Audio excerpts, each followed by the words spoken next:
யாழ்ப்பாண மாவட்ட பாராளுமன்ற உறுப்பினராக செயற்படுகின்ற ராமநாதன் அர்ச்சுனா உள்ளூராட்சி மன்ற தேர்தல் தொடர்பிலும் தனது கட்சி தொடர்பிலும் சின்னம் தொடர்பிலும் தமிழ் கட்சிகளின் ஒற்றுமை தொடர்பிலும் சுயேட்சை குழுக்களின் ஒன்றிணைவு தொடர்பிலும் சில அதிரடியான கருத்துக்களை தெரிவித்துள்ளார்.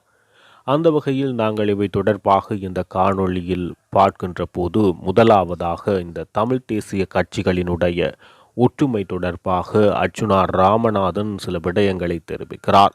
இந்த தமிழ் கட்சிகள் காலத்துக்கு காலம் மக்களை ஏமாற்றுவதற்காக போடுகின்ற நாடகமே இதுவெனவும் தேர்தல்களில் பின்னடைவை சந்தித்துள்ள நிலையில் இப்பொழுது அவர்களுக்குள்ள தேவை உள்ளூராட்சி மன்றங்களை தக்க வைப்பதாகும்.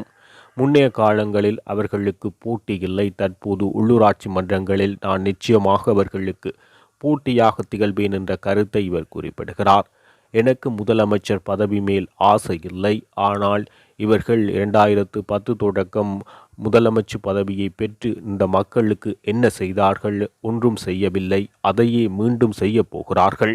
எனவே அதனை தடுத்து நிறுத்த வேண்டும். புதிய மாற்றத்தை ஏற்படுத்த வேண்டும். மாகாண சபைகளினூடாக மக்களுக்கு ஒரு புதிய நம்பிக்கையை ஏற்படுத்த நான் மாகாண சபையில் போட்டியிட்டு வெல்ல வேண்டும் என குறிப்பிடுகிறார்.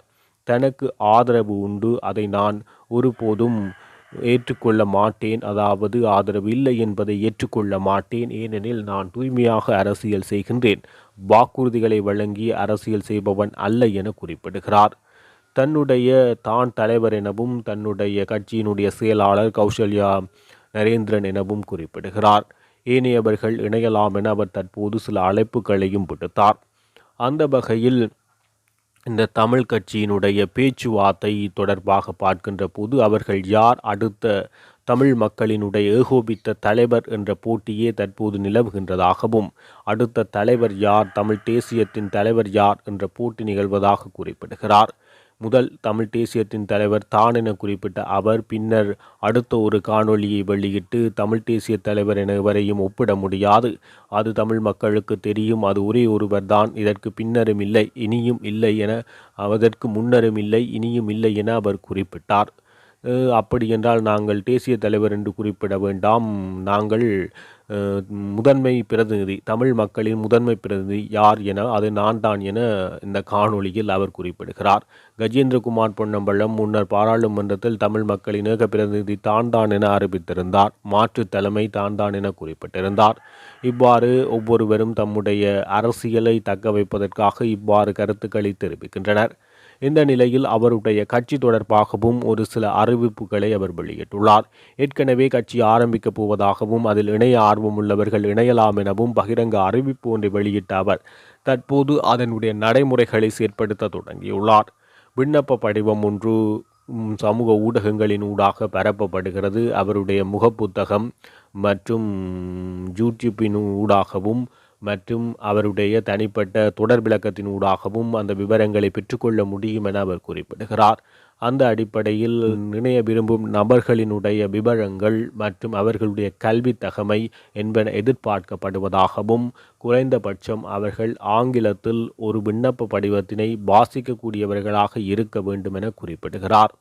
தன்னுடைய கட்சியில் 50 வயதுக்கு மேற்பட்டவர்களுக்கு இடம் உண்டு, ஆனால் தேர்தல்களில் போட்டியிடுவதற்கான அனுமதி இல்லை என அவர் இப்பொழுதே குறிப்பிடுகிறார். தற்பொழுது இருக்கும் பாராளுமன்ற உறுப்பினர்களில் இளவயது பாராளுமன்ற உறுப்பினராக நானே இருப்பதாகவும் அத்துடன் இந்த மட்டக்களப்பு மாவட்டத்தில் பாராளுமன்ற உறுப்பினராக உள்ள தமிழரசு கட்சியின் பாராளுமன்ற உறுப்பினர் ராசமாணிக்கம் சாணக்கியன் தொடர்பாகவும் சில கருத்துக்களை அவர் தெரிவித்துள்ளார். ராசமாணிக்கம் சாணக்கியன் என்பவர் மஹிந்த ராஜபக்சவினால் கட்சிக்கு அழைத்து வரப்பட்ட ஒருவர் என அனைவருக்கும் தெரிந்த விடயம் என குறிப்பிட்ட அவர் முன்னர் அவர் மஹிந்த ராஜபக்சவின் கொள்கைகளுடன் ஒத்துப்போனவர். தற்போது தான் தமிழரசு கட்சியினுடைய தமிழ் தேசியம் பற்றிய பற்றாளன் எனவும் தன்னை காட்டிக்கொள்வ முனைவதாக அவர் குற்றம் சாட்டுகிறார். அத்துடன் அவர் தனக்கு 60,000க்கும் மேற்பட்ட வாக்குகள் கிடைத்துள்ளதாக தம்பட்டம் அடிப்பதாகவும் அந்த வாக்குகள் என்பது ஏற்கனவே மட்டக்களப்பில் வேறு தெரிவுகள் இல்லை, தமிழ் தேசியம் சார்ந்து தெரிவுகளாக இவர் ஒருவரே அல்லது இருவரே இருந்தனர். எனவே 2 பேரில் ஒருவர் தெரிவு செய்யப்படுவது தம்பட்டம் அடிக்க வேண்டிய விடயமல்ல. 100 பேரிலிருந்து ஒருவர் தெரிவு செய்தால்தான் தம்பட்டம் அடிப்பதை தன்னால் ஏற்றுக்கொள்ள முடியும் என அவர் குறிப்பிடுகிறார். யாழ்ப்பாணத்தை பொறுத்தவரை தான், ஸ்ரீதரன், கஜேந்திரகுமார் பொன்னம்பலம், செல்வம் அடைக்கலநாதன், சுமந்திரன் என பல்வேறு தெரிவுகள் மக்களுக்கு இருந்தது. மணிவண்ணன் என பல்வேறு தெரிவுகள் மக்களுக்கு இருந்தது. எனவே அவற்றிலிருந்து அவர்கள் தெரிவு செய்தார்கள். ஆனால் மட்டக்களப்பை பொறுத்தவரை தெரிவு எதுவும் இல்லாதன் காரணமாகவே இவருக்கு வாக்கு விழுந்ததாக அர்ச்சுனா ராமநாதன் காரசாரமாக கருத்தொன்றினை முன்வைக்கிறார்.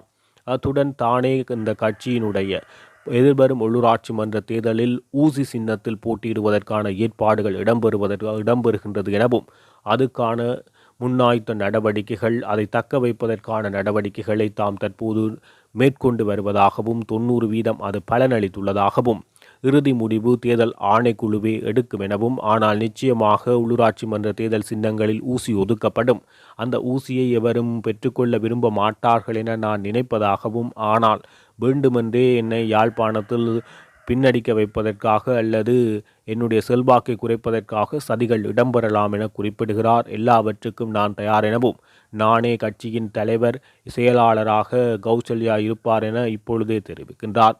இவர்கள் 2 பேரையும் ஏற்றுக்கொண்டு கட்சியில் இணைய யாராக இருந்தாலும் இணையலாம் எனவும், வடக்கு தழுவி வடக்கு மாகாணத்துக்கு வெளியே கிழக்கு மற்றும் மலையகம், கொழும்பு ஆகிய எல்லா பகுதிகளிலும் இருந்து இணைவதற்கு ஆர்வமுள்ளவர்கள் இணையலாம் என பகிரங்கமாக மீண்டும் அறிவித்தலை வெளியிட்டுள்ளார்.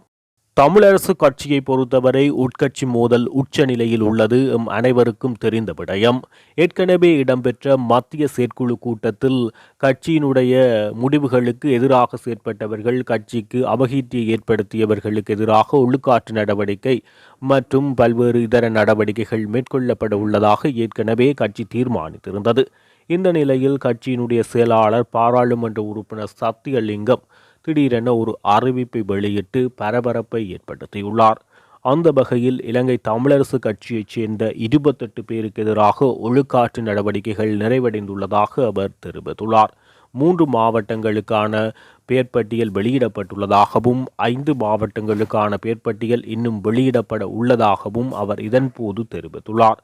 அந்த வகையில் வவுனியா, மட்டக்களப்பு, முல்லைத்தீவு ஆகிய பகுதிகளைச் சேர்ந்த தமிழரசு கட்சியினுடைய 28 உறுப்பினர்கள் தமிழரசு கட்சியின் முடிவுகளுக்கு மாறாக செயற்பட்டார்கள் என்ற அடிப்படையில் அவர்கள் மீது ஒழுக்காற்று நடவடிக்கை எடுக்கப்பட்டுள்ளதாக அவர் தெரிவித்துள்ளார்.